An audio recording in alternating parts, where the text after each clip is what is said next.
Well, happy Monday, you beautiful people. It's been 2 weeks. Last week, I was in a car driving to California. Spent 3 days at Disneyland with the family. And I tell you what, it was freaking hot, even for this Arizona boy. It was 98 degrees. The first day, brutal. But anyway, good morning, afternoon, wherever you're watching from. Um, as promised, there's a new friend joining. Where's she at? This is our new puppy. Say hello to Roxy. She's a little golden doodle. We picked her up on Friday when we got back from Disney. And so this is our new family friend.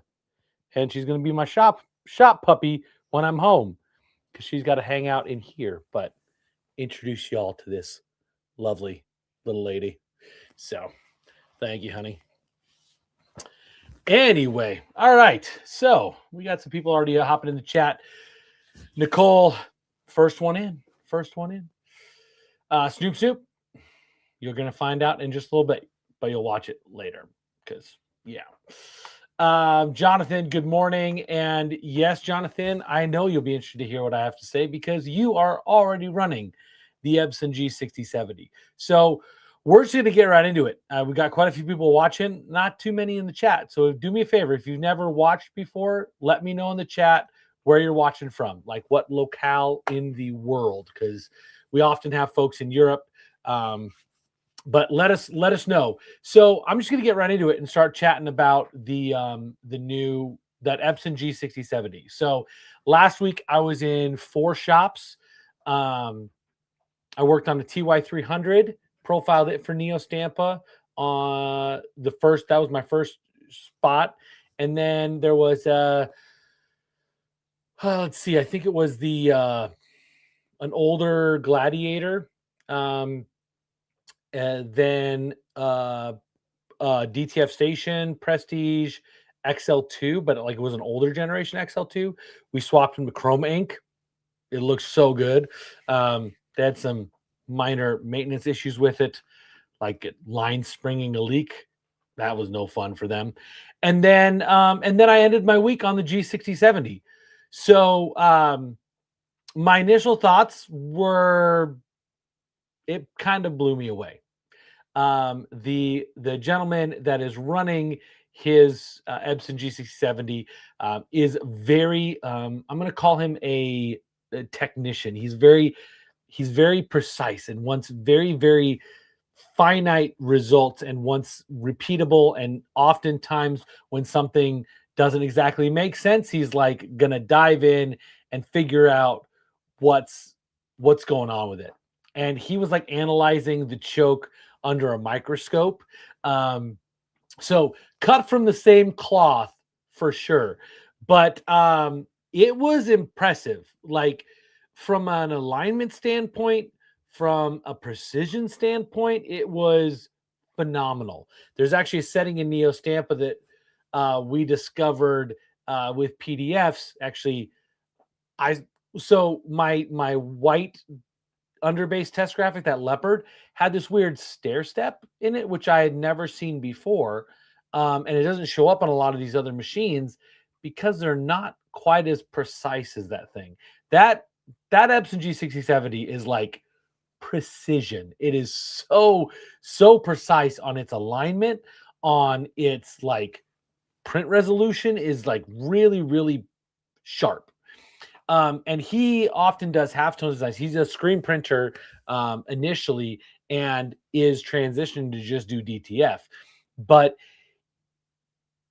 he's oftentimes doing 600 DPI on like his halftones and stuff like that, which reminds me I need to do a deeper dive on 600 DPI.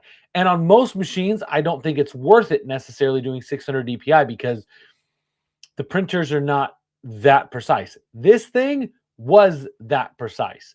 So we sat down and started profiling with it. Now he is running the Equipment Zone print dryer shaker, and he's had some issues with them. He's got a couple of them.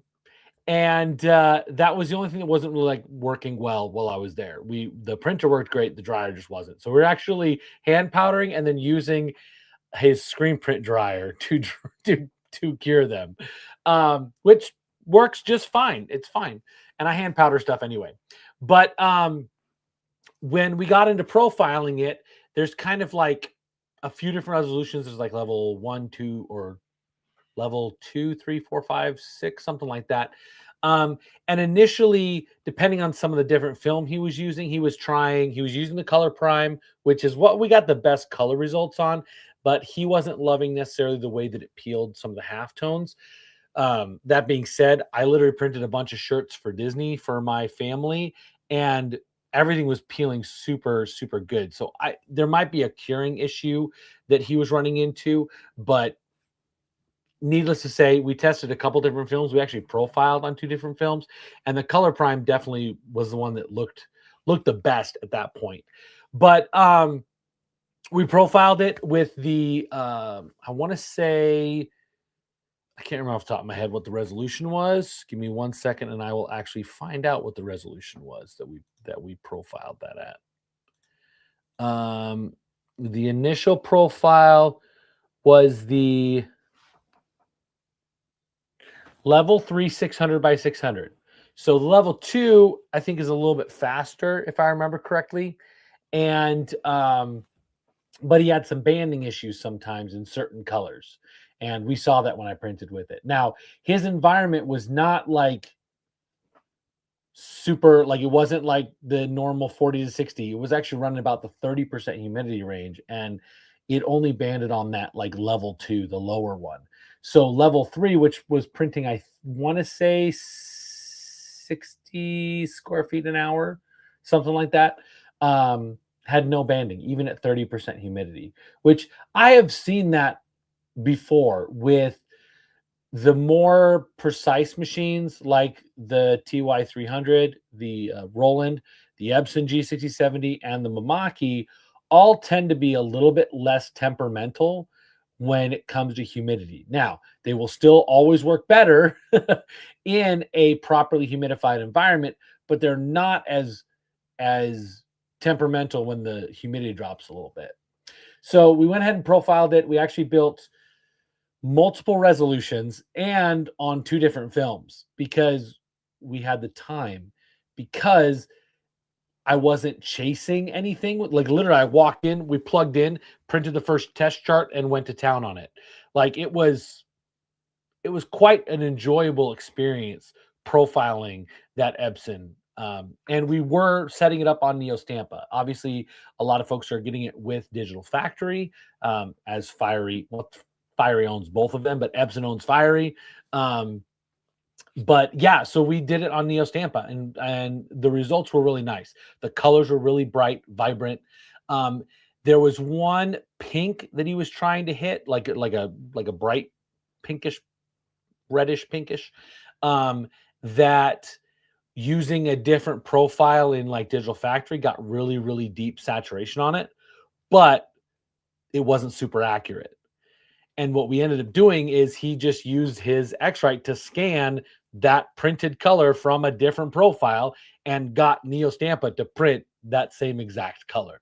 So so it was great. And just to give you guys an idea, I did pull up a couple gamuts here so you guys can see.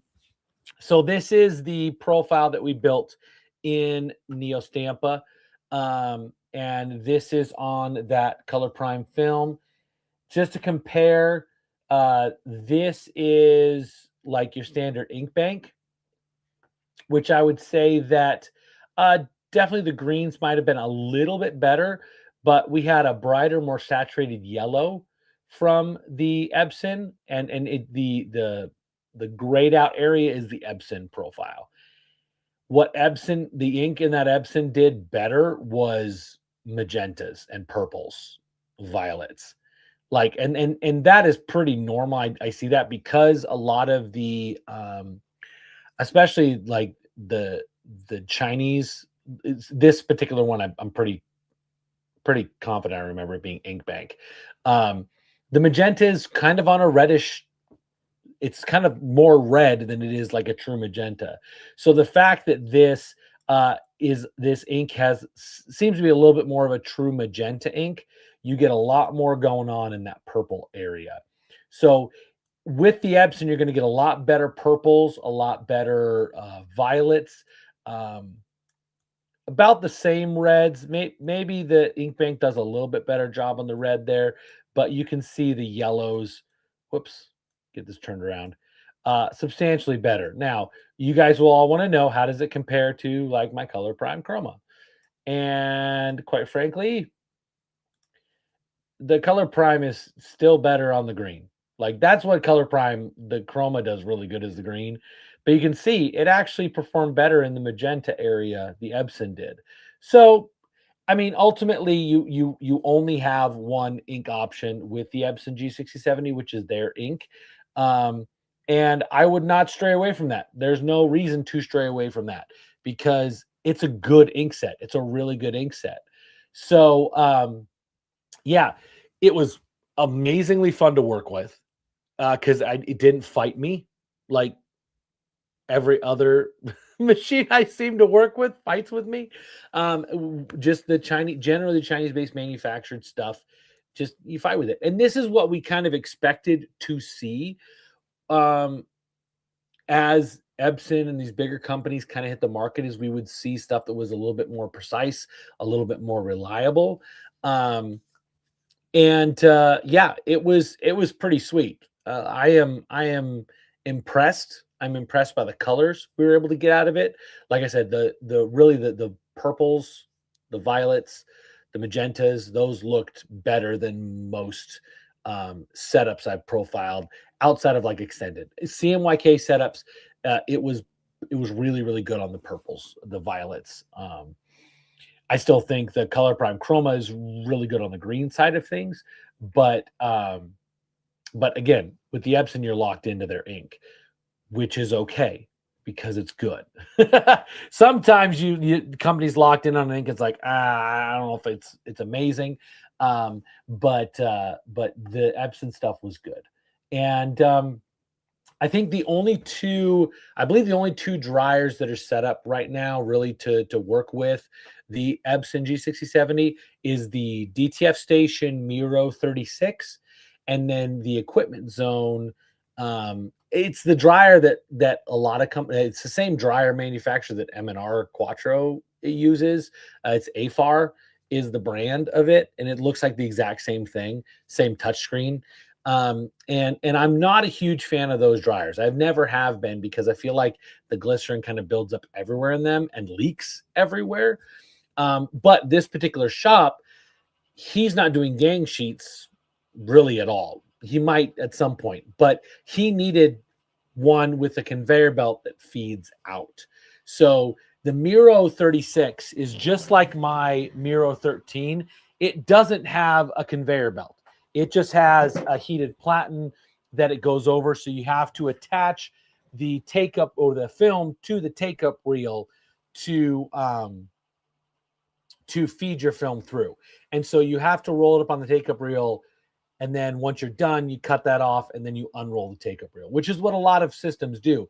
But if you have the conveyor belt and vacuum system, you can actually just cut stuff off as it comes out of the dryer, and that's the function he wanted more.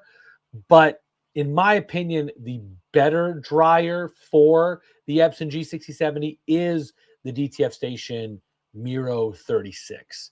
The other thing that we noticed on that Equipment Zone dryer, they were running it as a 110, but it was like the bulb, not all the bulbs were working, were firing. Some of them were just never turning on.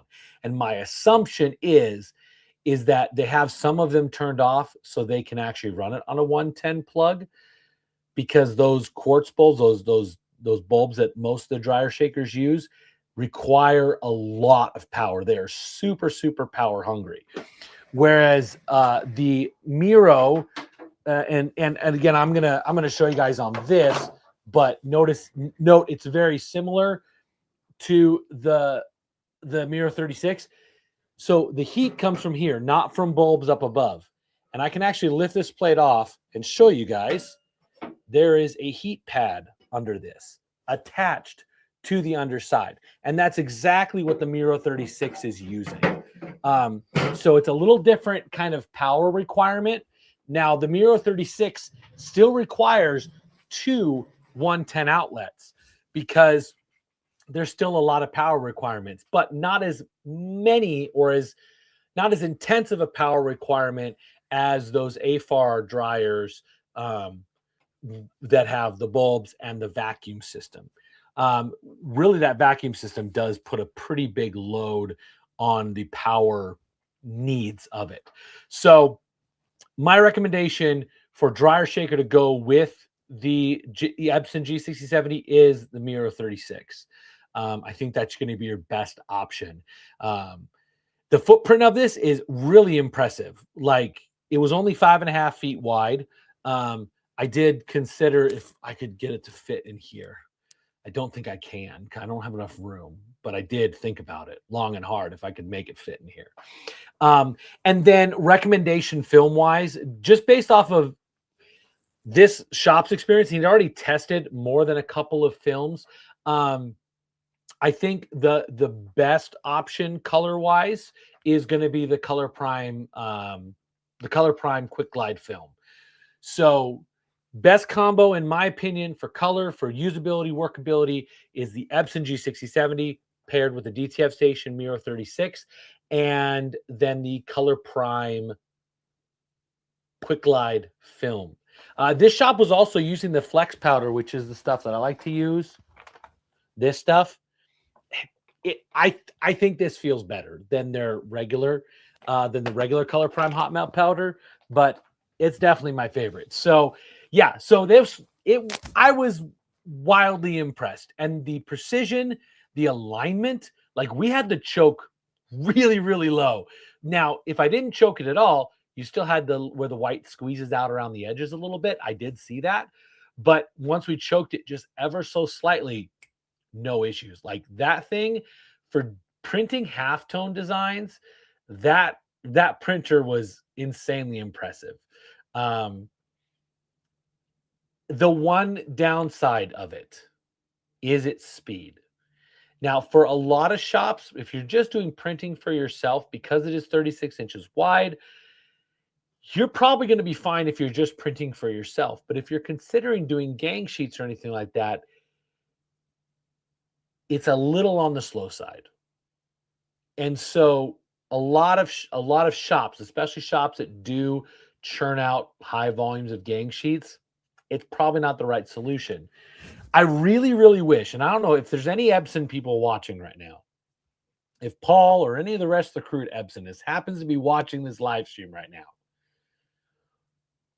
I really, really wish, instead of going with that wide 60-something inch that you guys released at Impressions, I really wish you guys would have gone with just a faster speed. I think if Epson could put the print head of that big 64-inch behemoth, because the print head on that 64-inch behemoth is like an index card. It's massive. I think if they could put that print head in like the G6070 kind of framework, or that kind of space, because a lot of shops can't afford 64 inches wide. That's just way too big for them. Just give it to us faster. Give it to us faster, and it will begin to dominate. Plain and simple. That's my 2 cents, Epson. Just make something faster. Same form factor. I think it's good. I think it doesn't take up a whole lot more room. I love the 36-inch print area. Make it faster, please. Now I was also thinking that if you're a tester, like you like to test stuff and you don't want to run that whole 36, the beauty is you could buy like some 13 or 14-inch Color Prime Quick Glide film and just stick it in there for some testing, so you're not wasting that whole 36-inch. One thing that he did, it kind of shocked me. I'm sure this is a normal Epson thing on their other printers, but because I don't have a lot of experience with printers other than DTF printers, it prints out how much film is left. Like when he took the roll out, it printed how much film was left on it. And so I'm actually going to pull up a photo of it because I did take a picture because, oh my gosh, my phone is freaking out. Disconnect. There we go. So it printed, I got to get around all of my silly photos from Disneyland. It printed the statistics on the actual, well, now it's not going to see it very well. It printed the statistics on the film. So it actually says remaining amount 276 feet left, 276.2 feet. And so when you put it in and you're changing the media in the menu, it knows how much film you have left. The other thing is their apparatus for putting the film on. And again, I'm sure it's on their SureColor series of printers because it's the same thing. But you have the ability to switch the core sizes. So if you have a film or something like that that's not the 3-inch core size, is 2-inch, you can actually adjust the system to use either a 2-inch core or a 3-inch core. It actually, the loading and unloading the film was ridiculously easy. Like, it was crazy. So yeah, I was thrilled to finally get a chance to play with it, to see what it could do. And like I said, if you're going to do a lot of halftones, if you're going to do some really fine details and stuff like that, that thing is impressive. It really, really was impressed. So overall, huge thumbs up. I like that G6070. And like I said, if I had space in here, I would reach out to them and say, hey, can I play with one of those for a while? Because it was a lot of fun. So yeah, so that's the rest of last week. Like I said, the TY300, I had a great time with that. I already had experience on it. I already knew I liked it. I already know it's a good machine. It was just fun to be able to finally get my hands on an Epson. The one thing that was interesting was I did set up both the Roland TY300 and the Epson G6070 on Neo Stampa, and they both worked great. So yeah, so it was a little bit of learning. I just hadn't done Neo Stampa on the Roland yet, so I wasn't sure I was going to behave. And same thing with the G6070. Everything else went swimmingly. The XL2, the older XL2 that I helped them switch to Chroma ink. They were using the original Color Prime, and yeah, it just reiterated, I really like that ink. Really like that ink. And great segue. While you guys are dropping some questions in, because I know there's a lot of you watching, and normally y'all pop off in the chat, but I think y'all just want to sit there and hear what I had to say without goading me on anything. But if you have questions, DTF related, feel free to drop them in the chat. I mean, if you got non-DTF related, feel free to ask, but mostly that's what you're going to ask. You might want to know if I like Disneyland. I love Disneyland. It's fun. But yeah, DTF Station, I got the little icon up here. They sponsor these live streams because they are passionate about education. They have like the biggest library of videos. Like if you have an issue, you message them in Discord, and they usually have videos of how to address that particular thing. So they have like the largest library. I've actually worked with a lot of their video crew, and they're amazing, but they have a huge library of content, education related, for folks that run their machines. Now, obviously, they don't have that open and available to the public because they really are making it just for their users. That XL2 I worked on the other day was working really, really well. I love my Prestige R2 Pro. I ignore it all the time.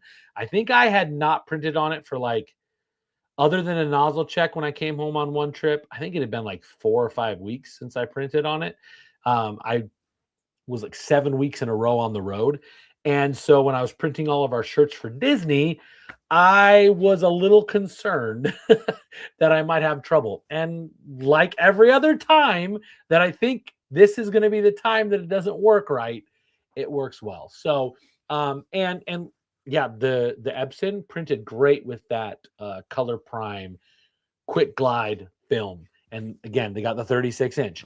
Now, if you're doing that Epson G6070, and like I said, you want to test some stuff, or maybe you want to only sell like 25-inch gang sheets or something like that, Color Prime has different sizes available with their film. And I don't know if they have like a 32 out right now for like the Mamakis, but I'm pretty confident they're working on that. Yeah, so DTF Station, always happy to have them as a sponsor of these live streams. If you run a bulking system, there's literally no better CMYK set that I've come across than that Color Prime Chroma. So, okay. So we have a quiet chat today, which tells me some of my regulars are not on here, or you're just afraid to ask questions. So, or even also possible, something's broken.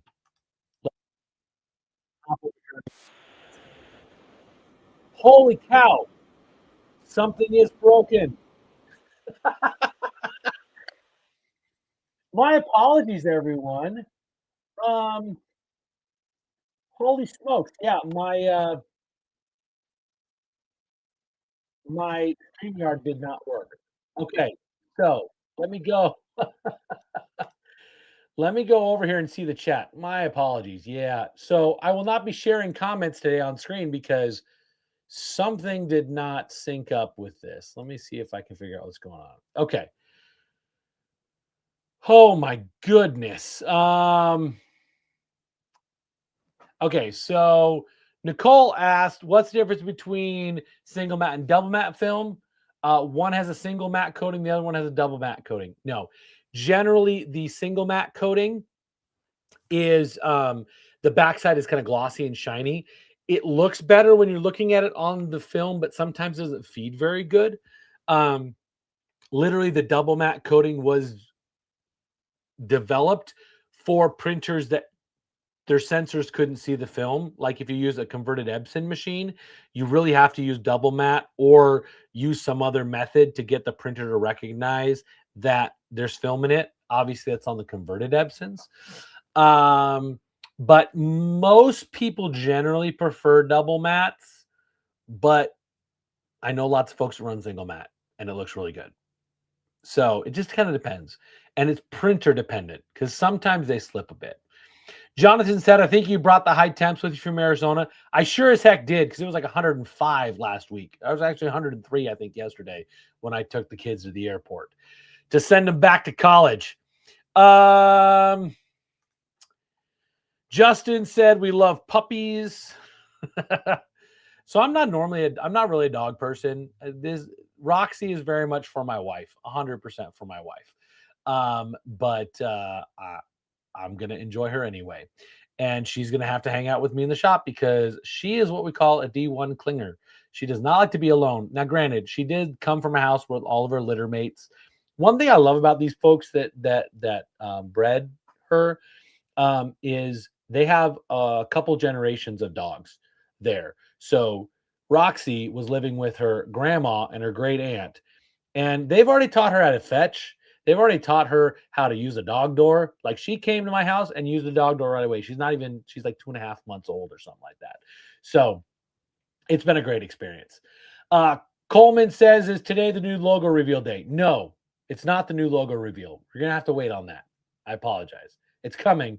I just got to finish all of the branding stuff and get the website switched over, which I'm hoping to do this week. Scott, hold on. Scott, yes. Scott is watching from Northern Virginia. Sean, DTF Tech, you were not first. Nicole beat you this week. So, Jonathan, you said you have issues with the Miro. Is it with it curing all the way to the edges? Because I have a sneaking suspicion. Check to make sure the heat platen is adhered, or the heat, like the thing I showed you guys on the bottom side of this, make sure it's attached really strong. Because sometimes that can loosen up a little bit and doesn't get as good at curing. But definitely let me know. Kevin, California DTF says, hello to everyone. Sean asks, when you're building a custom ICC in Digital Factory 11, there's a section where you pick the best results, A through M1 level, but later you select max ink level. Can you talk about the difference between those two selections? Yes, I can. Give me 1 second, and I'm going to get through a few more of these comments, and I'll come back to your question. Steven Stubblefield says, can't wait for you to come to Texas. Steven, are you actually in Texas? Because I looked at the map, and you might as well be in Oklahoma. I'm just kidding. I know you're in Texas, but it's very close to the Oklahoma border. I'm looking forward to it as well. Jonathan agrees with me on the speed. Definitely a little bit lacking on the G6070. Coleman, were you asking about, you said it's also probably a massive price to replace. Are you talking about the print head? And also, Epson made their print heads user swappable because they're one print head with everything integrated into it. There's not alignment issues with like multiple heads. So yeah, and Nicole, yes, you can use smaller film for testing. That way it doesn't waste as much. You just got to make sure it's the same brand. If you're doing testing, make sure it's the same brand. That t-shirt dude is lurking. Thank you.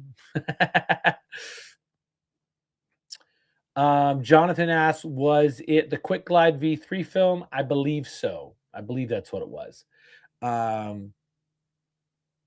So the level 3, he had some issues with it as well. It benefited him building a custom profile.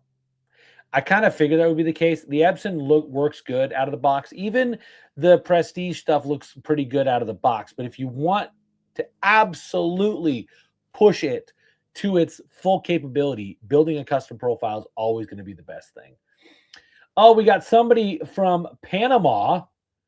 That is the first person commenting from Panama. So PSQCB, let me know what your name is, because I love to shout you guys out by name. And Nicole says, one of the smartest dogs out there. Golden doodles are pretty intelligent little beasts. Scott asks, have you seen fluorescent DTF work consistently for customers long term, or is it more of a niche experimental setup? We're going to chat about that more later, but it works. It works. It does fade a little bit. The fluorescents do fade a little bit in the oven, but long-term wash, as long as it's ink bank, it does hold up pretty well. Mostly what the fluorescents are doing is functioning as an optical brightener. So it just gives you overall brighter colors. Like if I pop back over to that Gamut thing I showed you earlier, if I do extended hi-fi, I'm going to turn this around a little bit. All of this stuff up here is only possible because I'm using fluorescence. Like the only way I'm able to do these bright saturations is because I'm using fluorescent inks in those. If I go to any other type of CMYK setup, see how much of the top you lose there? So the fluorescents are functioning more as an optical brightener versus like a screen print fluorescent. Because I'm sorry, we're never going to achieve the saturation and intensity of fluorescent colors in the we're not going to ever achieve the screen print intensity with DTF. Just the way the pigments work, to make a more stable pigment, it just doesn't work quite as well. But it does give you brighter results, like 100% across the board, brighter results using fluorescence as expanded colors. So I hope that kind of answers that question. And we're going to get into more in depth on our call later.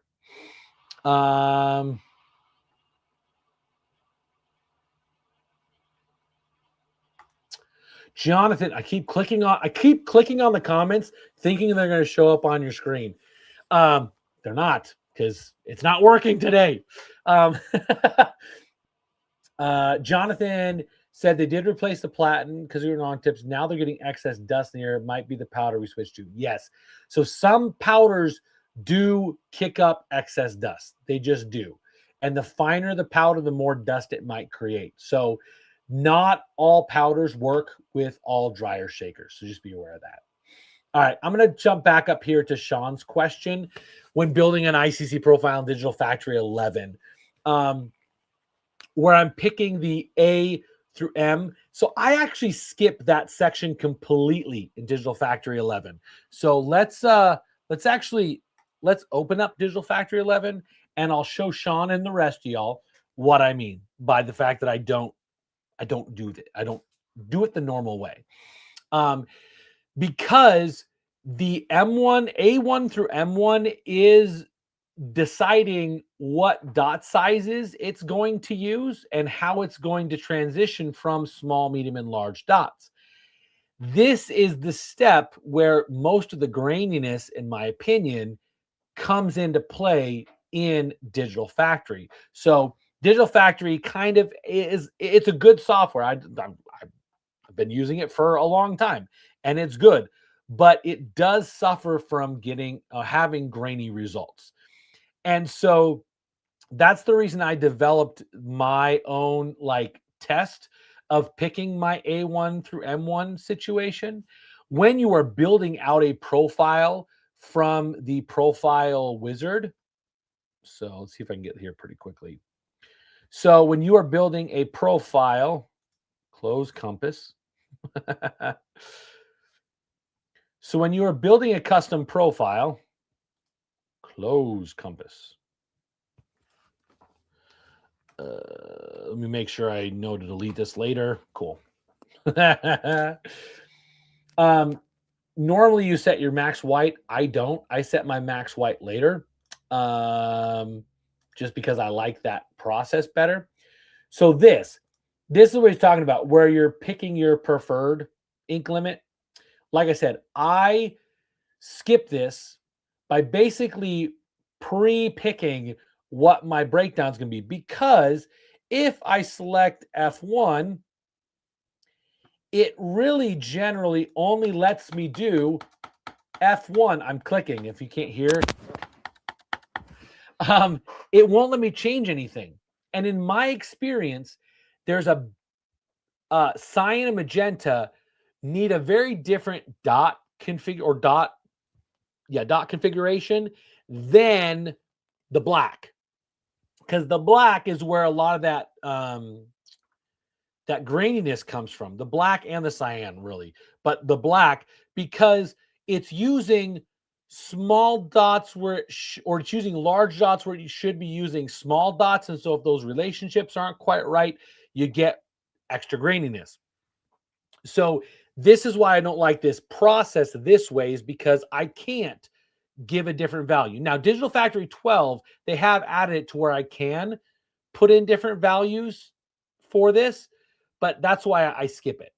And then you're asking about then the max ink level, which is, hold on. Yeah, enter the preferred max ink level.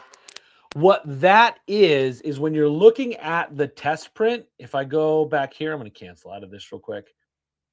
If I go, oh no, I don't have it here. Do I have it here? No, I don't, because I never use it. The test print that prints out for that max ink, or for the A1, B1, C1, D1, E1, F1, whatever, it prints 3 squares or 3 rectangles, and then below is text. And that text is kind of, you're looking at it for where it's still clear and precise without it bleeding into each other. That's where you set your max ink level on that. Again, I don't ever use that wizard because I feel like doing it my way, where you decide your dot sizes based off of how this prints out, how this graphic prints out. I think that's a lot better way to go about it. And then you set your max ink level there kind of accordingly. I kind of use it when I'm doing this function. I look and see what these here, the combination saturations, look like. And if they look crazy, I reduce the max ink down a little bit. Generally, I've found that using a higher max ink level in Digital Factory produces better overall results. So I oftentimes in Digital Factory am running a max ink of like 300 to 360, sometimes even more than that. It just depends on the printer. And that's more of a feel thing.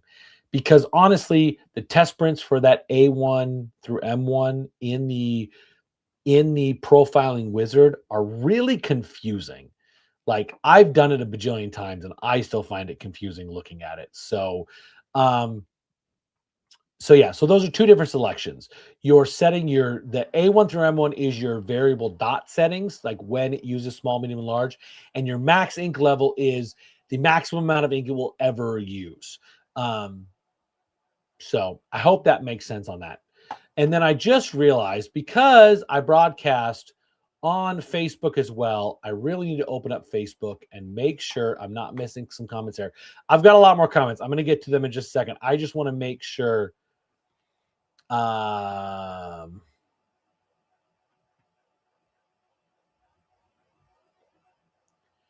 Okay, so we did have a couple. Matt said the profile viewer is pretty cool. I do. I like using Copra. I think it's pretty great.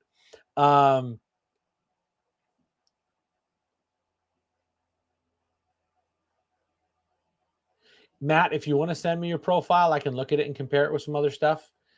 Jerome's late to the game. It's all good, Jerome. Teresa says, how well does the Japanese ink do with the ICC profiling? The Japanese ink is fine. I think that one was Audley's, like Japanese, their premium ink, and it came in pretty good. So, okay. So there are only a couple. I only missed a couple. Let's see. It says 9 comments, and I only see 4. What the heck? What the boy, technology is loving me today. I tell you what. Okay. So let's get back over to YouTube and answer some of those questions. So I apologize. I can't throw them up. I really miss throwing them up. Okay. Where did I leave off? Yes, the massive printhead. Yeah. Coleman was talking about replacing the massive printhead.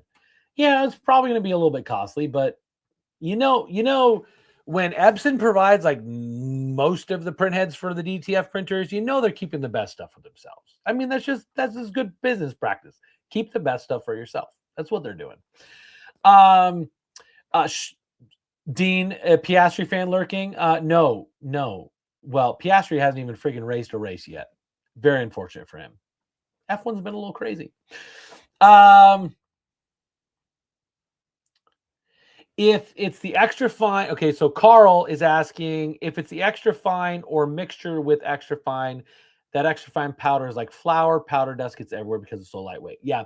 So, and actually it's not because it's a lightweight powder, it's because it's a combination of big and small particles.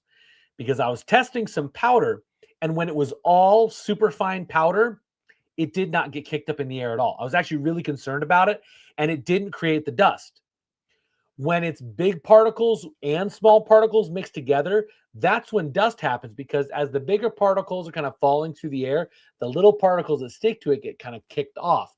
And so actually a super fine powder that was only super fine powder, like very consistent in its size, didn't cause a lot of dust. But the most powders are very, very, have a lot of variance in the size of the grains. And that's one of the things I found when I was doing a bunch of testing is most adhesive powders are a very wide spread. Even though they all say 80 to 200 microns, they're all lying. I would just tell you that right now. It's not. And even when it says fine powder, it still says 80 to 200 micron. There are a lot of particles that are much smaller than that. There are a lot of particles that are quite a bit bigger. So welcome to DTF, right?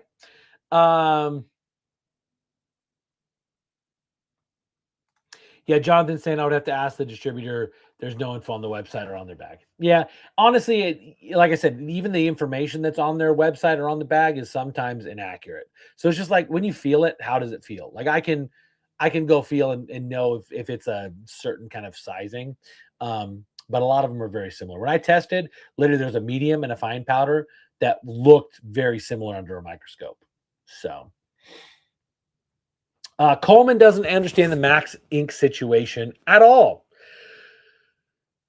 So it is a little bit rip dependent, because I can get really good saturation limiting my ink a ton or quite a bit in Neo Stampa, but in Digital Factory, if I ink limit it too much, I lose the ability to produce really dark like really deep saturated colors. So yes, I agree. The max ink level doesn't make sense, but ultimately what the max ink level is doing is limiting the overall amount of ink that you're laying down on the film. Because if you do print at 400%, like 100% cyan, 100% magenta, 100% yellow, 100% black, it's going to saturate that film dramatically. So that the max ink is to really help it limit it. Jim Raffle, who's one of the G7 trainers, calls these dumb boxes that spit ink. That's what printers are. They're dumb boxes that spit ink. Especially generally Chinese manufactured ones are a little bit dumber than like an Epson, but they still are just dumb boxes that spit ink, and we have to tell it how to control it. So that's what's kind of happening. So, and it has been my experience, because when I first started doing Neo Stampa profiling and I just set my max ink limits the same that I set Digital Factory, I made a mess. I made an absolute mess of things. So there's definitely a difference from one software to another.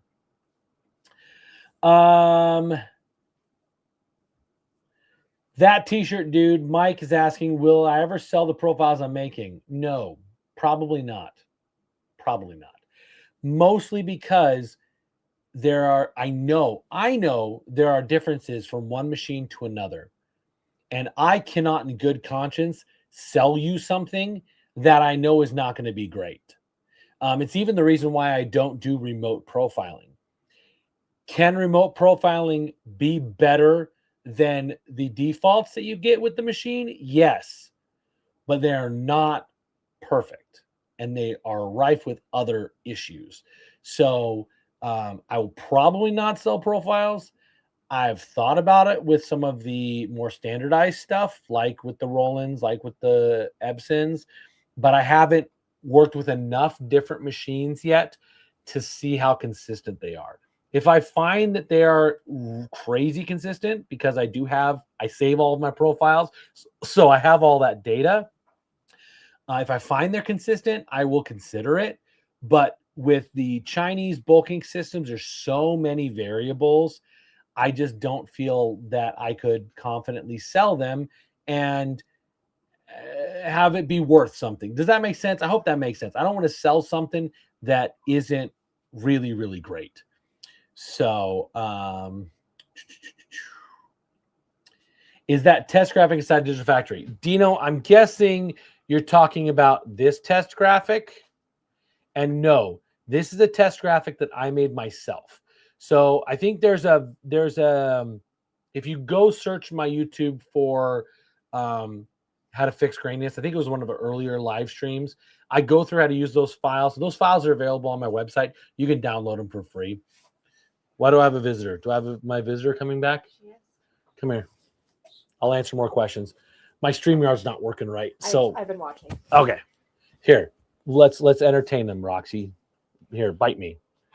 She likes to nibble. She likes to, oh, you're not gonna play now?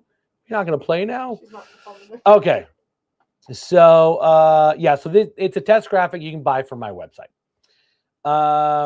Lana. Yeah, Lana, it's pretty good. It's much slower than your machines, Lana, but it's still a pretty good machine. Frank, I did miss your good morning on Facebook. My apologies, because freaking StreamYard decided it didn't want to work today.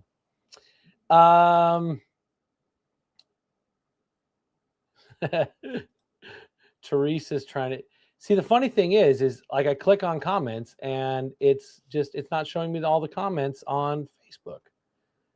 What the heck? It says I have 10 comments. I can't read them. I don't know. Technology's not loving me today. Carl says extra fine hand feel feels great, but that powder dust may get stuck in the film if it has any type of static buildup on the film. So yes, the extra fine can, but not always. So if your humidity is right, you won't have the static issues. I think the finer dust is more prone to static. But yeah. And then Coleman says you better give him $5 for the files. I'm going to come after you. Respect his work, people. Coleman, I appreciate that. I have literally, I think, 150 profiles on my network or on my backup, because I back up all my print modes because I want all the shops that I've profiled to have access to those print modes if they have an issue with their print with their computer. So, so yeah, so I do back those up. I have considered selling some of them, but again, I know they're not perfect. And so I don't feel comfortable selling them when they're not perfect. I have, to let people test with like Neo Stampa, I have sent some basic profiles and just said, hey, the colors won't be right, but at least get you a feeling of what it's like to print with Neo Stampa. I've done that, but I'm not selling them. So Mike is asking, do I think the Quattro dryers fill up with oil because of the ink? We have people running a different white and less buildup. So yes, there are white inks that have less glycerin. They have less, um, what is it called? Not glycerin. The word is escaping me right now. Why, Roxy? Why is the word escaping me? Ethylene glycol. That's what it's called. My wife's just laughing at me. Ethylene glycol. There are many DTF inks, white inks, that do not have ethylene glycol in them.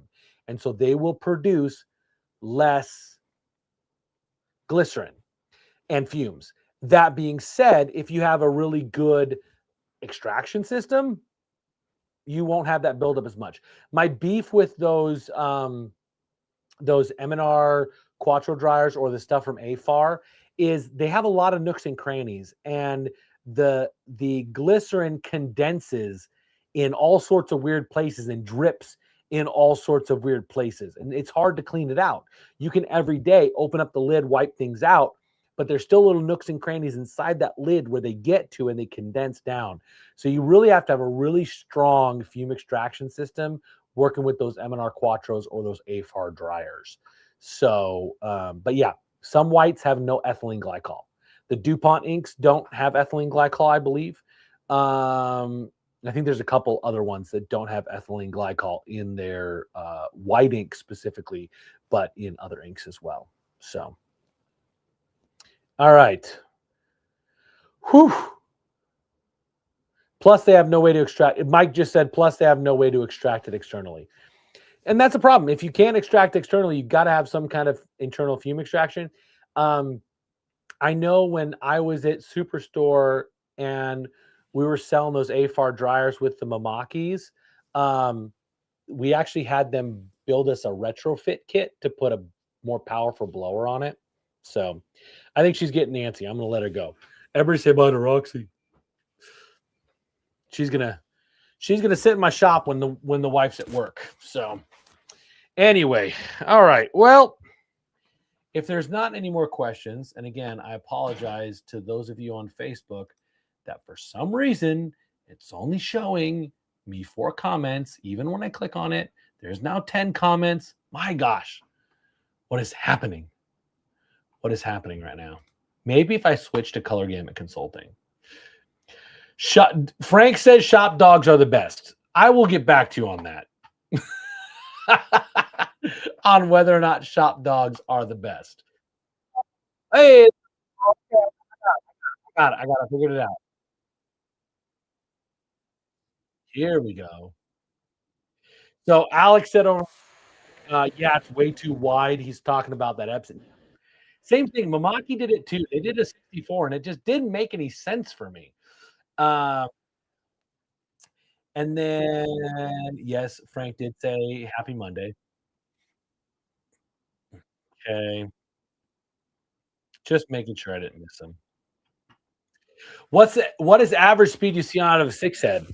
Well, Jerome, since you're doing extended color, it's gonna be the same as a 4 head, but every machine is a little different, and I see 6 head extended color ranging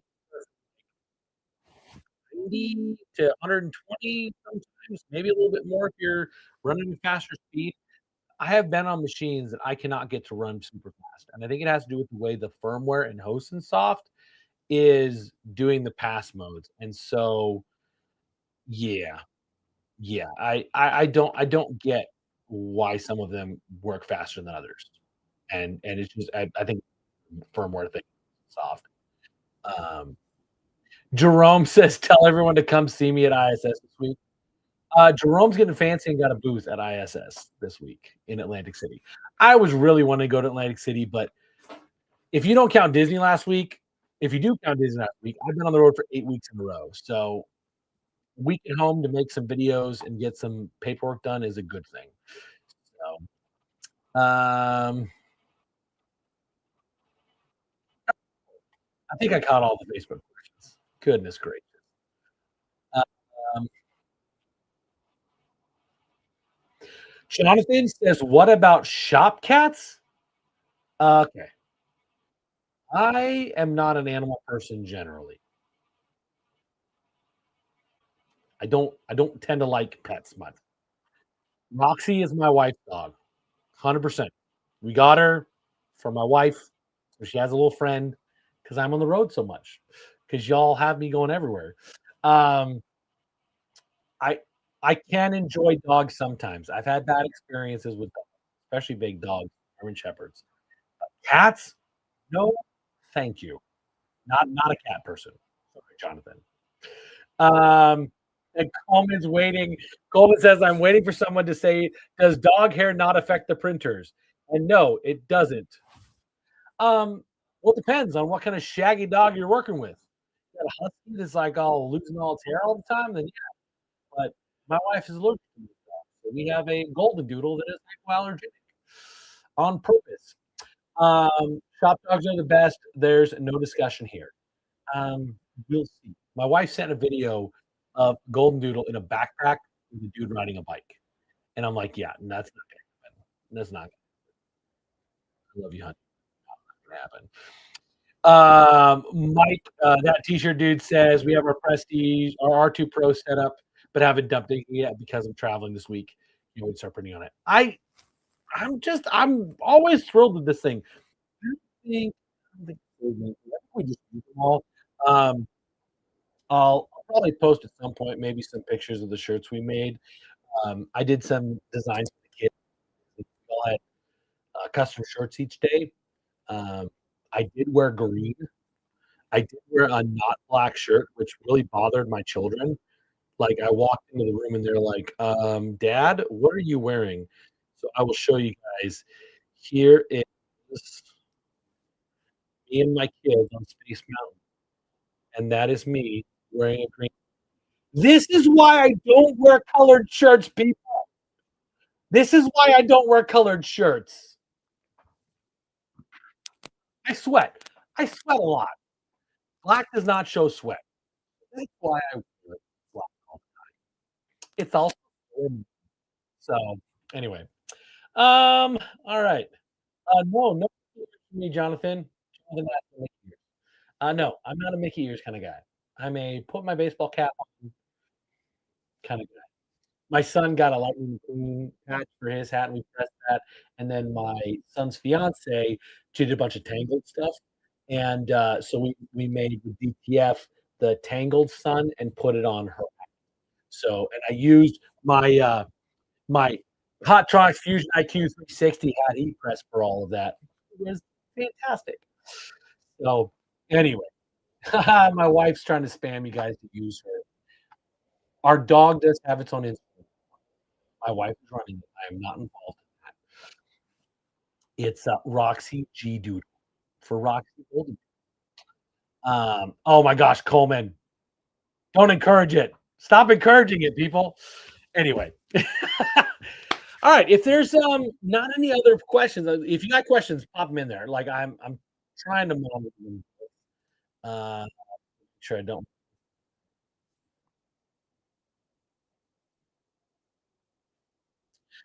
Jerome, no, I don't want to. So anyway, okay. Well, you guys are gonna make my wife feel pretty special. You guys are all going and following that the account. There is a pretty funny video because the joke is that both my kids, both of my kids are gingers, and so we got a ginger dog. The wife is coming back in. Oh, this is one of the hats we made for her. So this is an auto cap. I just come on, focus, focus. There it goes. So we pressed it with DTF. It was great. What was that, Rach? Oh yeah, for St. Patrick's Day because we were there. Yeah, I wore green because it was St. Patrick's Day, and I didn't want to get beat up. So by my kids, they would have beat me.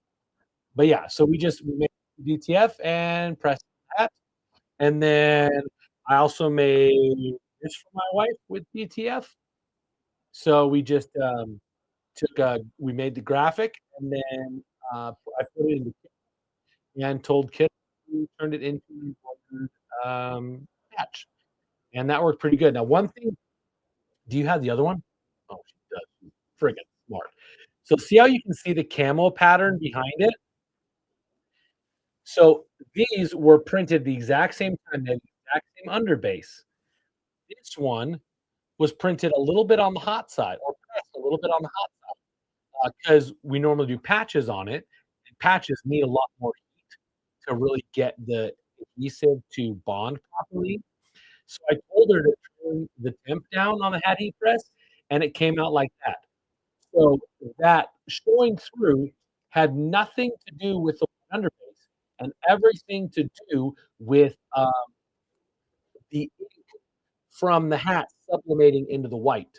So we still did the same press time, just lowered the temp, and that fixed it. And most of the time, when you have color sublimating through your ink, it's oftentimes because you're using too much heat.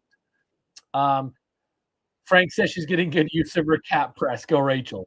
I also have a giant inventory of auto hats right now because we just haven't gotten around to pressing and playing with it more.